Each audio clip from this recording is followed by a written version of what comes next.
So another day done of just nothing but digging. I think this should be like the last one, maybe like another day of just like touching up like around the edges and shit. I don't know if you can see, but it's down there pretty deep. Like, I mean, I'm almost chest high with this wall back here.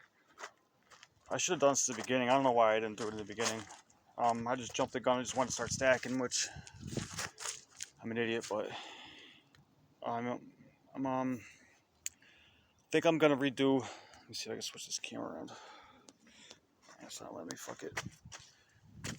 These walls here, this one, and I think this one, this other one over here. I'm gonna take them apart. I'm gonna redo them, which sucks because that's just like a bag or two of concrete I gotta bring back again, backpack in. But here's what it is. I want to do it right. I'm gonna dig all that down, and then the fireplace, like I'm gonna dig that down a little bit more and do that all nice. I want to get some fire brick for that though when I do it.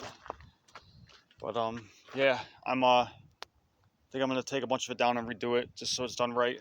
Take my time with it. But yeah, that's it. That's what I got for today. I'm not these videos are just all one take. I'm just documenting as I go, just so I have it for when I'm 80 years old. I can look back on it or whatever. But yeah, it's another day in.